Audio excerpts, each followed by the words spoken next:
Madame Christelle Leclerc, qui est coordonnatrice du projet Nomade. Madame Leclerc, bonsoir. Bonsoir. D'abord, pour ceux qui ne connaîtraient pas, qu'est-ce que le projet Nomade? Dans le fond, le projet Nomade, c'est un projet pour les jeunes de 9 à 13 ans. Donc, ceux qui veulent venir s'amuser avec nous, on est une troupe d'animation. Donc, on est dans les gymnases les soirs pour pouvoir offrir des activités saines aux enfants. Comme un service de garde, on peut vous comparer à ça? Je dirais plus qu'on est une maison des jeunes, mais pour les plus jeunes. Donc, ceux qui ont 9 à 13 ans, il n'y avait aucun projet qui était là pour eux. Donc, il y a eu un projet qui a été bâti là, pour les jeunes, par les jeunes. C'est des jeunes plutôt qui ont bâti les nomades. Justement, l'historique du projet, ça fait combien de temps que ce projet-là, Nomade, est mis en place? Le projet Nomade existait déjà. Il y a eu une période. Le projet il a arrêté. Puis là, depuis qu'il est recommencé, ça fait 4 ans qu'il n'a pas arrêté. 4 ans qu'il n'a pas arrêté. Donnez-moi un exemple. Qu'est-ce qu'on fait, justement, lorsqu'on va chez vous pour s'amuser? Bien, les jeunes, dans le fond, c'est volontaire. Donc, les jeunes, ils viennent. Il n'y a pas d'inscription. Ils viennent comme ils veulent. Ils partent quand ils sont tannés ou qu'ils doivent rentrer à la maison. On joue à des jeux de ballon, on peut aller à l'extérieur. On fait pas mal ce qu'ils veulent, dans le fond, les jeux qui leur tentent. C'est vraiment pour les jeunes, par les jeunes. Exactement. Les objectifs du projet Nomade, je ne me trompe pas, vous êtes affilié avec Québec en forme, hein? Oui, exactement. Donc, Québec en forme, dans le fond, nous donne une subvention parce qu'on est un projet à but non lucratif, donc les jeunes ne payent pas pour venir aux Nomades, c'est gratuit. C'est ça, dans le fond, nous, on essaye là, de vraiment là, que les jeunes soient dans un milieu sain, dans le fond, sans trop d'encadrement parce qu'ils sont là pour s'amuser, c'est après l'école. Donc, c'est ça, c'est vraiment là qu'ils puissent faire de l'activité physique, puis sortir dehors. Pas rester dans les rues, pas faire des mauvais coups, on va le dire comme ça. Là. Puis depuis le projet Nomade, il y aurait eu une baisse du vandalisme là, dans les écoles qu'on est. Donc, puisqu'on est à l'intérieur, donc... Justement, vous dites dans les écoles où vous êtes, le nom le dit, projet Nomade, vous déplacez. Exactement. Les secteurs couverts sont lesquels? Donc, nous, on va à l'école Saint-Jean-de-Brébeuf à Masson, on va à l'école du Ruisseau à Masson-Angers, puis on va à l'école 80 à Angers. Seulement que ces 3 écoles-là, vous vous promenez durant la semaine? Exact. Est-ce que vous faites une école par soir ou vous avez une équipe d'animation dans toutes les écoles? Il y a des journées qu'il y a 2 équipes d'animation dans 2 sites différents, mais il n'y a pas un site chaque soir. Pas seulement que l'été, hein? Est-ce que c'est ouvert toute la période scolaire ou l'été? Comment ça fonctionne? Toute la période scolaire, c'est ouvert, les nomades. L'été, on faisait les nomades. Là, on est à voir si on le refait parce que il y avait une baisse. Là, les jeunes vont dans les camps de jour, le camping, etc. Donc, on n'avait pas beaucoup de participation. Donc, on est en train de voir là, pour cette année si on poursuit cet été. Il y a eu une annonce qui a été faite il y a quelques semaines déjà concernant la construction d'une maison des jeunes dans le secteur de Masson-Angers. Est-ce que ça vous touche?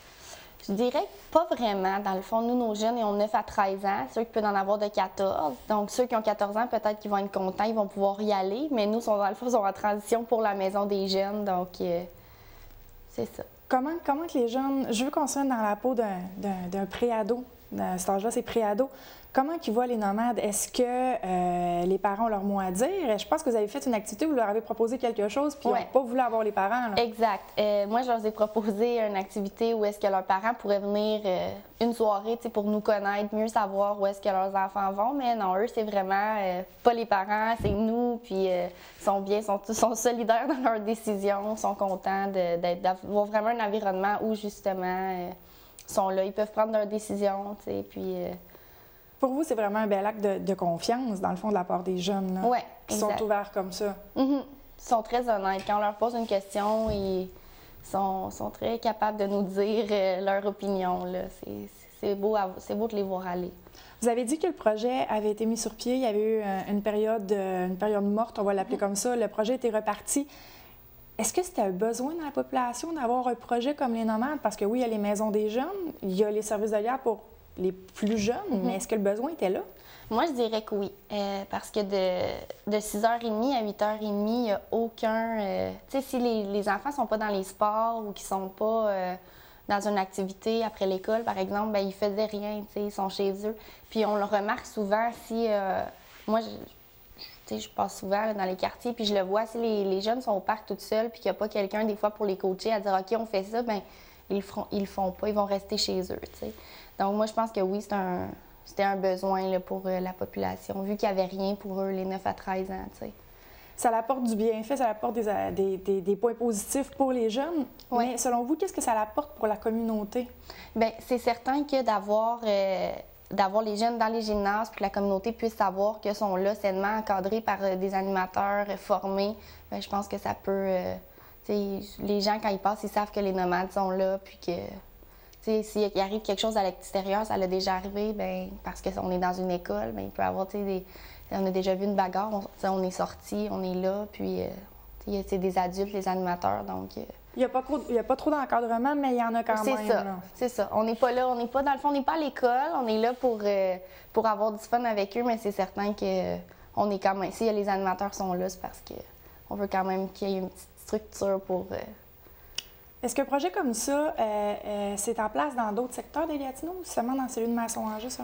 Je pense qu'il y en a un semblable à Gatineau, mais je pourrais pas m'avancer. Est-ce que ça serait possible d'étendre ce projet-là pour les autres secteurs? Bien, c'est certain qu'il y aurait une possibilité, mais nous, c'est la Corporation des loisirs de Masson-Angers qui a bâti le projet. Donc, c'est sûr que nous, on est affiliés avec Masson-Angers, mais c'est certain qu'il pourrait avoir des possibilités. On peut lancer l'invitation justement pour les autres secteurs. Ouais. Ça fait combien de temps que vous êtes impliqué dans le projet? Moi, ça fait 4 ans. 4 ans. Ouais. Le plus beau souvenir que vous avez par rapport au projet, la plus belle réussite? Je vais dire ça comme ça. Moi, je dirais, c'est vraiment avec les jeunes, un été, on était à l'extérieur. Puis on avait vraiment un bon lien, je pense, avec eux. On faisait des fêtes dehors. Chaque semaine, le jeudi, on faisait un thème. Donc, on décorait le parc comme si c'était une maison pour faire une fête. Je pense que ça c'est un très beau souvenir là, avec eux, de les voir s'impliquer. Ils arrivaient déguisés au parc, là. Mais tu sais, je sais pas, je dirais à 12 ans, on fait plus vraiment ça, mais c'était le fun, puis c'était fluide, puis je pense que c'est un beau souvenir, ça. Belle activité pour eux. Pour les gens qui aimeraient avoir plus d'informations, est-ce que vous avez un site Internet ou un numéro de téléphone? Oui, on a le site de la Corporation des loisirs de Masson-Angers, où est-ce qu'ils peuvent s'informer sur les nomades, puis sinon, mon numéro de téléphone est inscrit. Sur le site Internet? Exact. Merci beaucoup. Merci.